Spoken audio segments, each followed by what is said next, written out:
초대 기독교인 가운데는 유대인 출신의 성도들이 있었습니다. 그들은 신앙생활을 함에 있어서 같은 동족으로부터 상당한 박해를 받아야 됐고, 또 죽음에 넘겨지기도 했고, 또 감옥에 갇히기도 하는 참 하루하루를 힘겹게 견디면서 살아가야 했던 그런 성도들이 있었습니다. 그들은 동족의 박해뿐만 아니라 또 다른 기독교인들과 함께 이 로마 제국의 박해도 덩달아서 받아야 됐고, 그들은 주변인으로서 자기들이 누려야 될 것도 누릴 수 없었고, 그들은 풍성함 가운데 거하고 싶어도 거하지 못하는, 참으로 지금으로 생각하면은 어느 누구가 이 신앙의 삶을 버텨낼 수 있을까? 하지만 그들에게 그 하루하루를 버텨낼 수가 있었던 것 같습니다. 자, 저와 여러분이 만일에 그럴 순간이 온다면은 다시 곧 오실 예수님, 그 예수님이 어떤 모습으로 왔으면 좋겠습니까? 그리고 어느 타이밍에 그 예수님이 오셨으면 좋겠습니까? 내가 힘들고 어려울 때, 그때 주님은 어딘가 계시지도 모르고 나와 함께 하지도 않는 것 같은데, 내가 다 그 어려운 터널을 지나고 났더니 주님이 내게 다가오신다면은 그게 내가 바라던 예수님이 꼭 오셔야 됐던 그 타이밍인가요? 아마 그렇지 않을 것일 거예요. 힘들고 어렵고 참 힘들 때, 내 괴로울 때 바로 지금 예수님이 내 곁에 오셨으면 하는 마음이 있을 겁니다. 뿐만 아니라 그 예수님이 어떤 모습으로 오시기를 기대합니까? 내 어려운 것들을 하루속히 걷어가 주시고 어려운 순간들을 다 물러가게 하시고 풍성함으로 채워질 수 있게 하시는 그런 예수님을 기대할 겁니다. 그런데 초대교회도 마찬가지였어요. 이렇게 어렵고 힘든 지금의 우리가 하루하루를 살아내는 것과는 비교할 수 없을 정도로의 참으로 힘든 순간들을 그들은 견뎌내며 살아가야만 됐습니다. 그럴 때 그 주님이라도 좀 빨리 오셔서 곧 오신다고 했던 그 주님이 이 어려운 순간을 그 주님께서 거두시고 우리들에게도 기쁨이 찾아오게 하신다면 얼마나 좋을까. 그들은 기다리고 기다렸지만은 그 예수님은 오시지 않고 하루하루 늦어지고 연기만 되고 있었습니다. 그 마음속에 어떻겠어요? 막 근심이 일어나고 막 소용돌이가 일어나고, 내 평생을 갖다가 예수를 믿고 살아왔는데 내 마지막 노년에 내가 살아갈 집 한 칸, 방 한 칸 없는 그런 모습 속에 있을 때 여러분 같으면 어떻겠습니까? 살아가는 동안에 내가 예수를 믿고 여기까지 왔는데 내가 가진 것이 이것이란 말인가? 마음에 근심을 갖게 되고 불투명한 미래 속에서 우리 기독교인들도 지금도 상당히 고민하며 마음에 근심하며 믿음이 흔들리는 사람들도 있을 것 같아요. 이러한 초대교회 그들을 향해서 오늘 요한이 요한복음을 통해서 얘들아 힘내자, 우리가 여기서 이렇게 머무를 수 없지 않겠느냐? 우리가 예전에 우리들의 선배인 예수님의 제자들의 한번 그것을 생각해 보자. 예수님의 제자들도 그렇게 근심과 여러 가지 고민 속에 있을 때 예수님이 이 말씀을 하시지 않았느냐? 그리고 이 말씀을 통해서 그 제자들이 다시, 그래 우리가 왜 이걸 몰랐는가? 맞다, 그 주님이 이렇게 우리와 함께 하시지. 이 사실을 알고 지금의 이러한 교회들이 세워지는 하나님의 큰 일을 하지 않았느냐? 우리가 이어서 다음 세대에게 줘야 되지 않겠느냐? 우리가 이겨나자. 큰 것이 아니라 잘 지켜서 우리가 그들에게 넘겨주자 하면서 교회를 격려하고 그들이 다시 일어서도록 하기 위해서 예수님과 제자들이 나누었던 그 대화를 메시지로 전하고 있습니다. 자, 이제 한번 본문을 보시면은요, 먼저 본문의 1절에 너희는 마음에 근심하지 말라, 이 말을 알기 위해서 13장 36절을 먼저 보겠습니다. 거기에서 예수님은 베드로에게 자신이 떠나갈 것을 말씀을 하십니다. 자신이 이제 떠나가게 될 거다, 너희를 떠날 거다라는 말씀과 함께 13장 36절을 말씀하시는데 한번 보시기 바랍니다. 내가 가는 곳에 네가 지금은 따라올 수 없으나 후에는 따라오리라. 자, 여기에 포커스가 예수님이 떠난다는 게 아니라 그 다음에 말입니다. 네가 지금은 따라올 수 없다는 겁니다.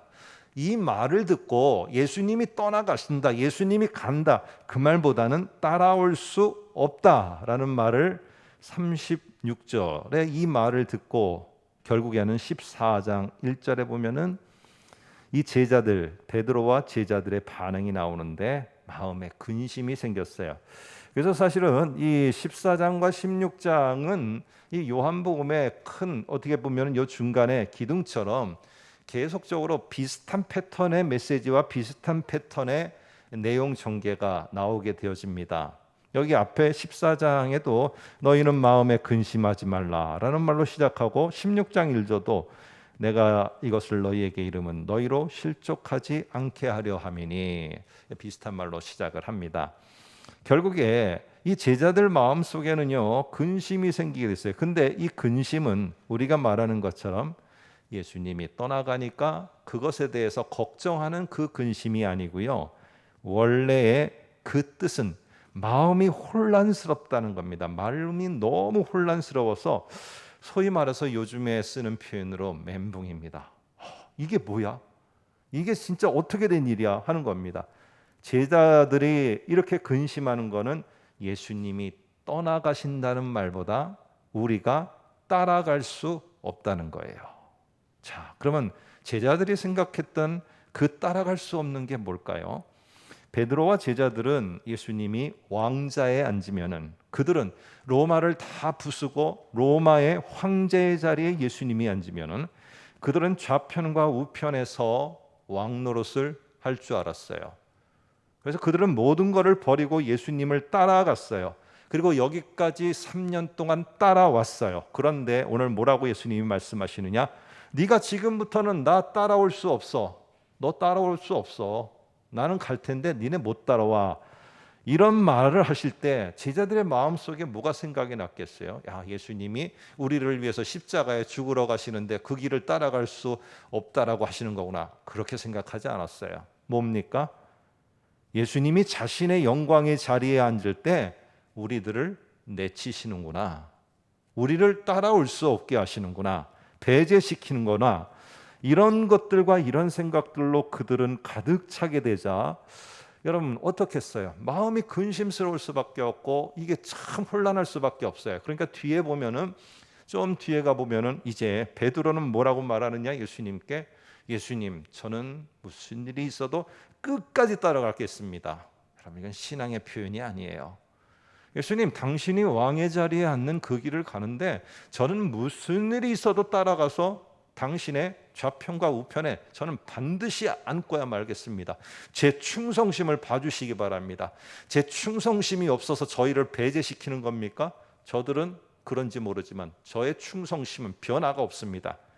그리고 결국에 예수님을 잡으러 오는 자들과 그들과 함께 했던 자, 특별히 대제사장의 종의 귀를 잘라버리면서 칼을 갖고 자기의 충성심을 보이면서까지 그 자리에 앉으려고 합니다.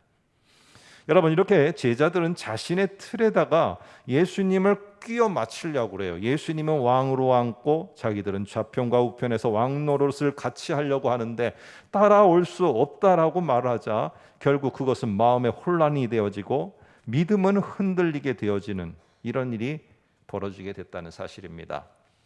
자, 오늘 이거는 제자들과의 이야기지만은 오늘 16장 1절과 2절도 보면은 제자들에게 말하지만은 제자들보다는 이 요한복음이 당시에 요한복음을 쓸 때 그 초대교회가 더 생동감 있게 느끼도록 한 예수님의 말을 갖다가 16장 1절 2절에 말하고 있어요. 한번 볼까요? 이렇게 말합니다. 화면을 보셔도 되고요. 내가 이것을 이름은 너희로 실족하지 않게 하려 함이니 너희를 출교할 뿐만 아니라 때가 이르면 물은 너희를 죽이는 자가 생각하기를 이것이 하나님을 섬기는 일이라 하리라. 이렇게 말합니다. 여기서 원래는요, 이 하나님을 섬기는 일이라는 말은 원래의 뜻은요, 이게 하나님을 예배하는 것이다라는 뜻이에요.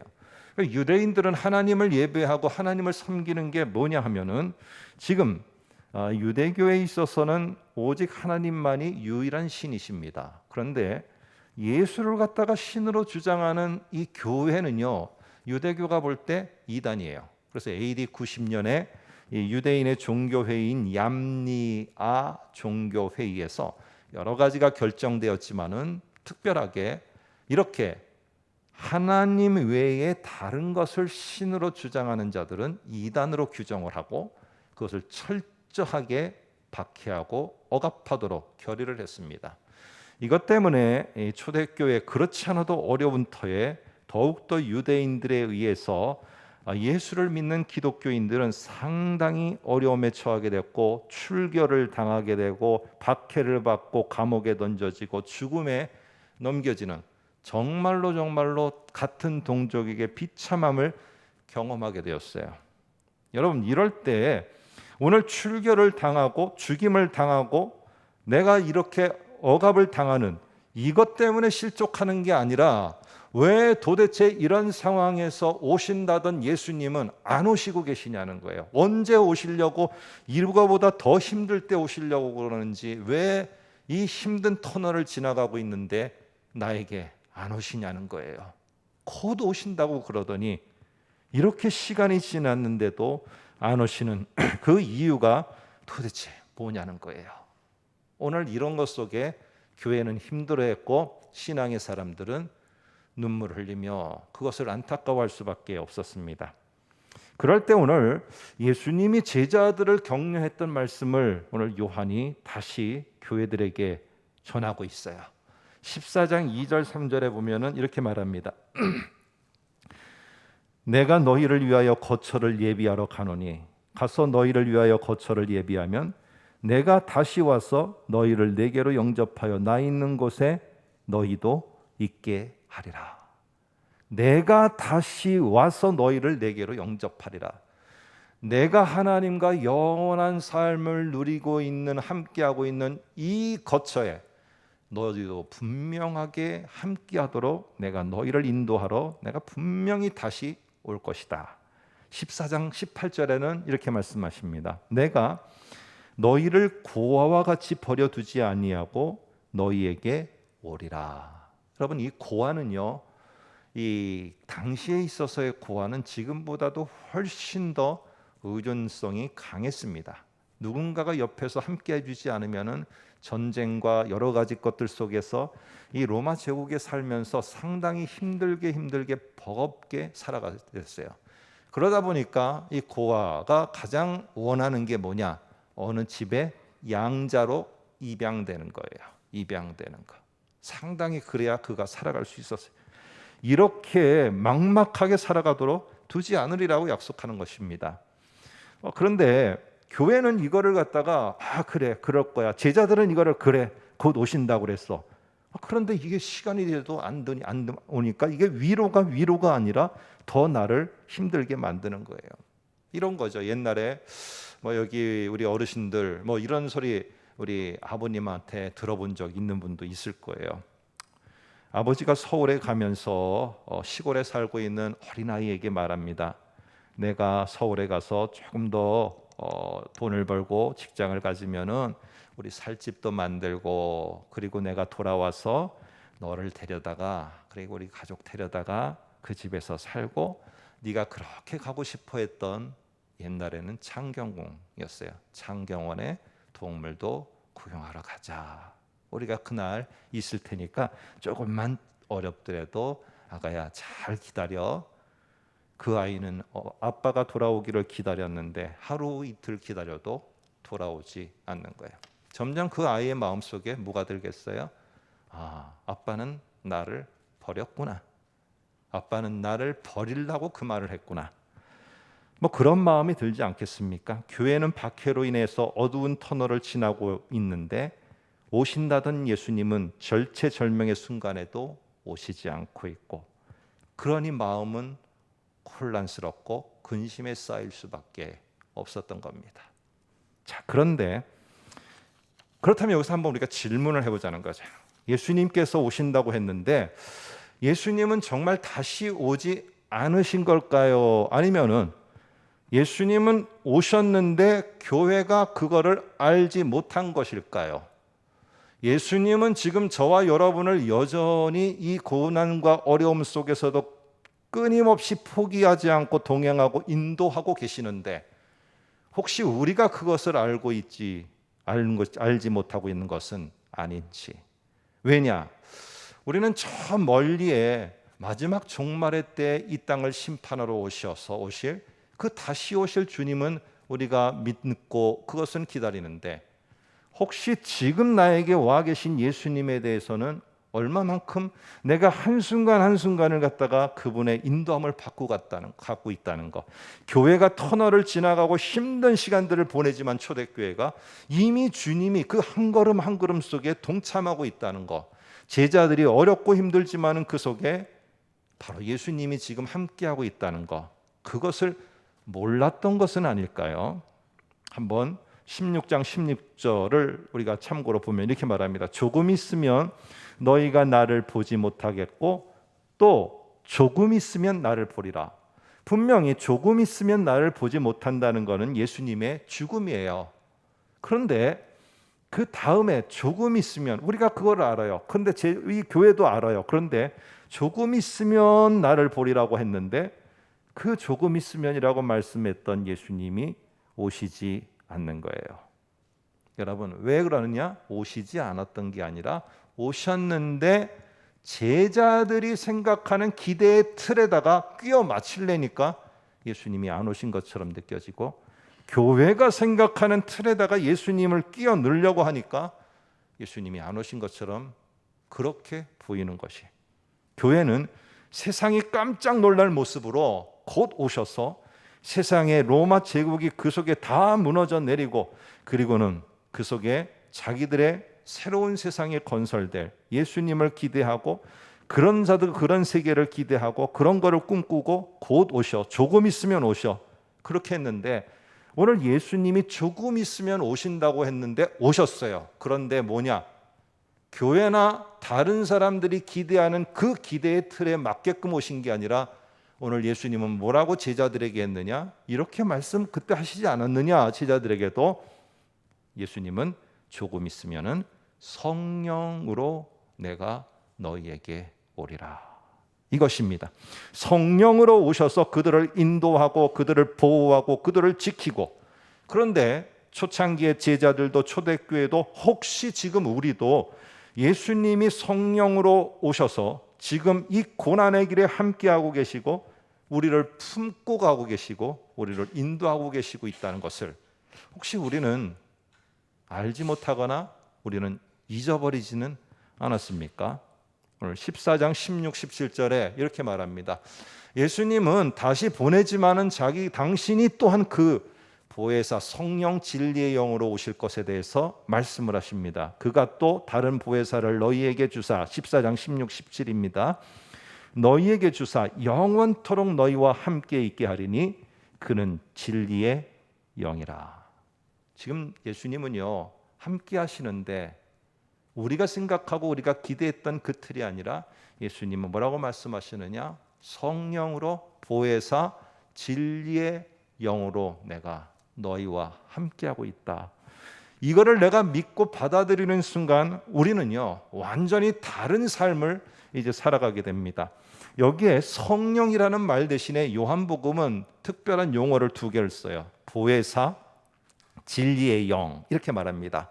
그런데 보혜사는요 이 성령의 역할을 잘 강조하고 있어요. 그러니까 예수님이 성령으로 오셔서 뭘 하시려고 하는 것인가? 이 보혜사는 돕는 자입니다. 그리고 중재하고 어렵고 힘든 일들을 하나님께 계속 구해줍니다. 하나님의 자녀 아무개가 지금 너무 힘들어해요. 기도할 기력조차도 없이 정말 힘들어해요. 하나님, 저를 꼭 기억해 주세요. 옆에서 끊임없이 한순간도, 우리는 자더라도 성령으로 오신 예수님은 한순간도 우리에게 눈을 떼지 않고 우리를 향해서 또 하나님을 향해서 끊임없이 아뢰줍니다. 그리고 또 보혜사의 뜻은 위로한다는 거예요. 내가 참 힘들고 어려울 때 우리에게서 눈물을 닦아주시고 우리에게 있어서 힘들고 어려울 때 용기를 갖게 하시고, 이러면서 어렵고 힘들지만은 예수님이 안 오신 게 아니라 오늘 이 보혜사 성령으로 오셔서 끊임없이 힘든 이 길을 내가 걸어가고 내가 이 혼자 가는 것 같지만은 예수님이 성령으로 오셔서 바로 우리와 교회와 또 제자들을 끌어안고 가시고 있다는 사실입니다. 그런데 오늘 여기에 보면은 도대체 왜 나는 그러면 진리의 영으로 오시고 보혜사 성령으로 오신 예수님이 나를 위로하고 인도하고 있다는 것을 나는 왜 모르면서 살아가는가? 그렇다고 말은 하는데 누군가는 그렇게 인도함을 받았다라고 하나님 은혜 감사합니다고 하는데 왜 나는 여전히 어려운 이 길을 나 혼자 걸어가는 것 같고 왜 예수님은 내 곁에 없는 것 같고 이것을 가는데 예수님은 나를 찾아오시지 않은 것 같은 이런 게 왜 그런 걸까? 뭐가 어떻게 인도한다는 걸까? 오늘 14장에서 16장에서 한 절씩을 보면서 예수님이 성령으로 오셔 보혜사 진리의 영으로 오셔서 우리를 어떤 방법으로 인도하고 계시는가 이 사실을 깨닫고 알게 될 때 우리에게 바로 함께 하시는 예수님이 보이게 되고 그 예수님의 인도하심이 알아지게 될 겁니다. 14장 26절을 한번 보시면 이렇게 말합니다. 보혜사 곧 아버지께서 내 이름으로 보내실 성령 그가 너희에게 모든 것을 가르치고 내가 너희에게 말한 모든 것을 생각나게 하리라. 그런데 어떻게 이렇게 하시느냐는 거예요. 이게 예수님이 그때 말씀하신 거. 예수님이 우리하고 고아처럼 내버려 두지 않고 우리를 끝까지 함께 하신다는 거. 맞아. 이걸 어떻게 알게 하시느냐는 거예요. 그래 우리도 이 초대교회처럼 혼돈스럽고 마음이 갈등이 될 때 이때 이렇게 하면은 내가 더 믿음에 굳게 서겠구나 할 수 있는데 그게 뭐냐는 거죠. 오늘 설교 가운데 딱 두 가지만 기억하세요. 저와 여러분 오늘 주님은 저 종말에 다시 우리에게 오시지만은 지금도 진리의 영으로 저와 여러분에게 보혜사로 꼭 함께 하시면서 우리는 눈을 감고 쉴지 모르지만은 그 성령으로 오신 예수님은 한시도 눈 떼지 않고 저와 여러분을 보며 인도하고 계시다는 것. 첫 번째, 이걸 알려면 어떻게 되느냐? 16장 13절에는 별표를 많이 해놓으시고 꼭 기억하세요. 한번 보겠습니다. 그러나 진리의 성령이 오시면 그가 너희를 모든 진리 가운데로 인도하시리니 이렇게 말합니다. 자, 그런데 여기 진리 가운데로 인도하시니 라는 말은 두 가지의 뜻으로다가 번역이 돼요. 뭐냐? 진리가 저 앞에 있어요. 그러니까 우리가 말하면 하나님의 말씀이 저기에 있어요. 내가 힘들고 어려울 때 우리를 갖다가 하나님의 말씀 앞으로 딱 인도하세요. 근데 이런 뜻만 있는 게 아니라 어떤 뜻도 있느냐? 우리가 가야 될 길을 진리로서 진리를 통해서 다시 말해서 하나님의 말씀을 통해서 내가 위로를 받고 하나님의 말씀을 통해서 내가 가야 될 길을 찾고 이렇게 해도 돼요. 그러니까 하나님의 말씀을 통해서도 되고 하나님 말씀 안으로도 돼요. 근데 바로 이 진리의 성령으로 오신 예수님은 우리를 어떻게 하느냐? 어렵고 힘들고 막 눈물 날 때 우리를 어디 앞에 세우느냐? 하나님 말씀 앞에다가 탁 세웁니다. 그럴 때 여러분들 눈 감지 마세요. 귀 막지 마시고 내가 하나님의 말씀에 서 있을 때 하나님의 말씀을 펴 듣고 보게 될 때 어떻게 되느냐?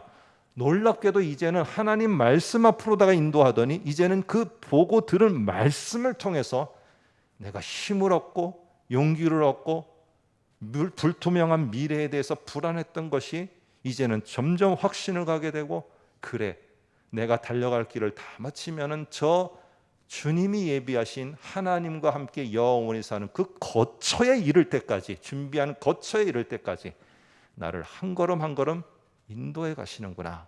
이거를 확신하게 됩니다. 뭘 통해서? 이 말씀 하나하나를 통해서.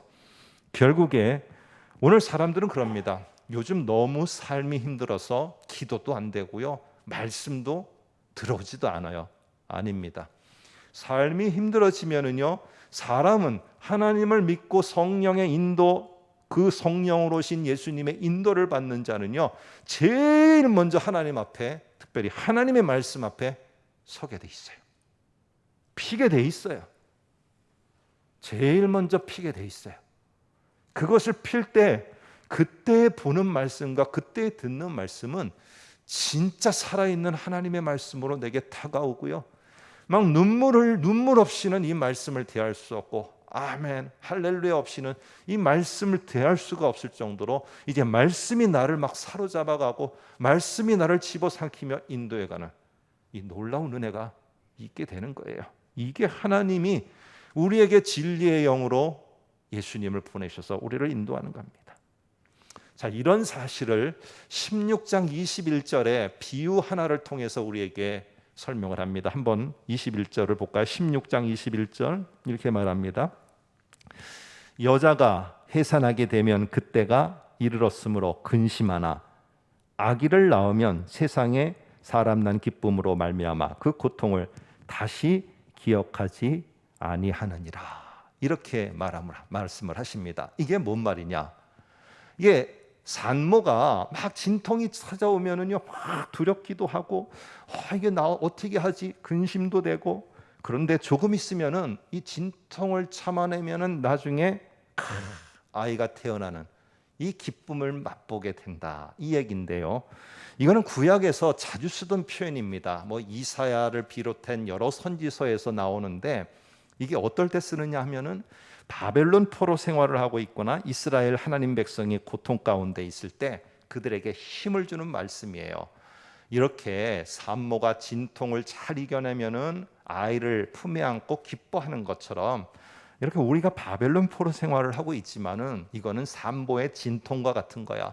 이 진통이 시작됐다는 게 뭐야? 곧 출산이 다가왔다는 거잖아. 진통을 잘 이겨내면 어떻게 돼? 곧 너희들도 이 바벨론 포로 잘 이겨내면은 너희들에게 하나님이 다시 귀환하고 도달하고는 그 구원의 놀라운 기쁨을 맞이할 거야. 용기 내고 신앙 끝까지 지켜라.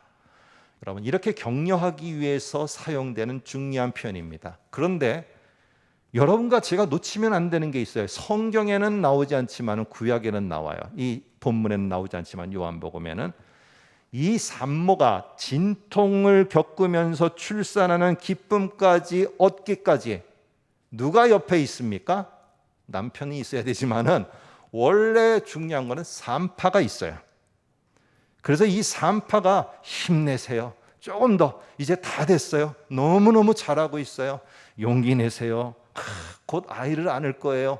옆에서 계속 격려하면서 아이를 받아주는 산파가 있어요.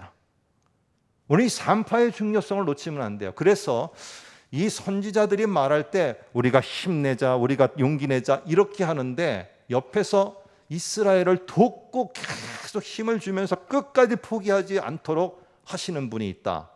오늘 선지자들은 이걸 더 강조하고 싶은 거예요. 한 성경만 보겠습니다. 이사야 66장 9절이에요. 하나만 볼게요. 이렇게 말합니다. 화면을 보시면 됩니다.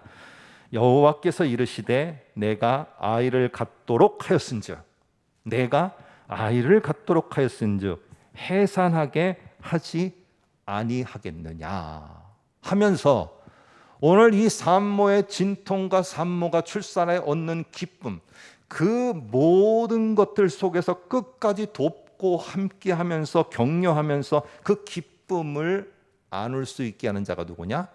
바로 이 산모의 비유에서는 산파, 오늘 이 이사야서에서는 하나님. 오늘 이것을 가지고 요한복음 16장에서 말할 때는 바로 그게 이 보혜사로 오시고 진리의 영으로 오신 예수님이 끝까지 우리가 포기하지 않도록 옆에서 돕고 눈물을 닦아주시고 갈 길을 잃을 때 이 말씀 앞에 갖다 세우고 그리고 말씀을 통해서 그가 일어나도록 하시는 분, 이게 바로 우리 진리의 영으로 보혜사로 오신 바로 예수님이고 그분이 지금 이 어려운 우리 교회 곁에서 함께하고 있다. 교회들이여 힘을 내자. 힘을 내자. 우리는 눈을 감아도 예수님은 포기하지 않으신다. 결국에 이렇게 예수님이 끝까지 해서 마지막에는 그가 예비한 거처에 이르게 하시지만은 그 전에 이 땅에 용기를 내서 살아감으로 말미암아 하나님이 원하시는 게, 예수님이 원하시는 게 있어요. 14장 12절입니다. 한번 화면을 통해서 보겠습니다. 이렇게 말합니다. 내가 진실로 진실로 너희에게 이르노니 나를 믿는 자는 내가 하는 일을 그도 할 것이요 또한 그보다 큰 일도 하리니 이는 내가 아버지께로 감이라. 아버지께로 가서 진리의 영 보혜사를 너희에게 보내게 되면은 더 크고도 더 놀라운 하나님의 일을 너희가 하게 될 것이다. 오늘 성령이 도우면서 하는데 그게 뭘까요? 여러분, 사도행전에 성령이 역사하심으로 말미암아 제자들과 믿는 자들이 정말 하나님의 일을 감당하기 전까지 제자들은 그들의 반경이 어디까지였느냐? 이 강원도 땅덩어리밖에 안 되는 것의 3분의 1 갈릴리, 북쪽 갈릴리 지역이 그들의 활동 무대였어요. 그런데 성령이 오시고 성령으로 함께 하시는 예수님을 통해서 이 제자들의 사역과 하나님의 놀라운 일은 어디까지 펼쳐져 갔느냐? 땅끝까지 펼쳐져 가게 됐어요.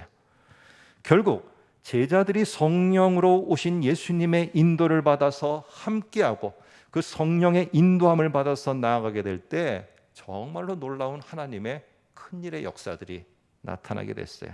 교회들이요, 우리도 우리의 선배 제자들이 이렇게 해서 이 교회들을 세웠지 않느냐?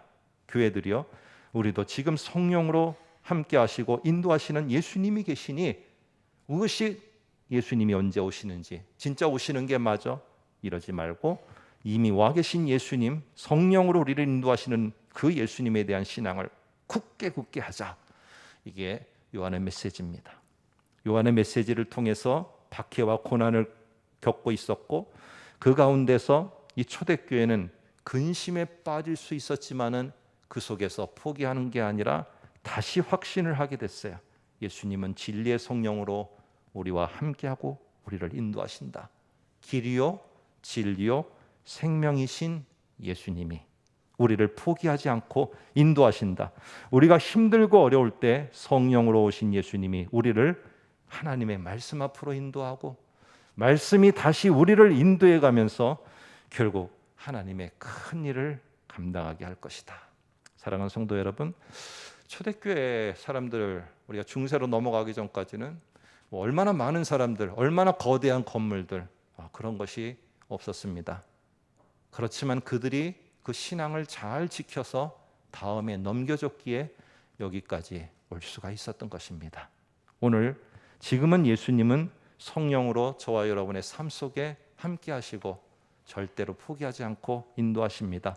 어렵고 힘들 때 우리를 하나님 말씀 앞에 딱 세울 때 말씀이 안 들어와요. 말씀이 눈에 보이지 않아요. 그러지 마시고 말씀을 펴서 말씀 가운데서 말씀이 나를 통해 역사하도록 함을 통해서 결국 내가 거기에 순종하고 나갈 때, 교회가 거기에 순종하고 나갈 때 하나님의 큰 일들, 우리의 큰 일이 아니라 하나님의 큰 일들이 나와 내 가정과 우리 교회가 감당하게 될 것입니다. 이런 예수님, 저와 여러분과 이 자리에 함께 하십니다. 기도하겠습니다.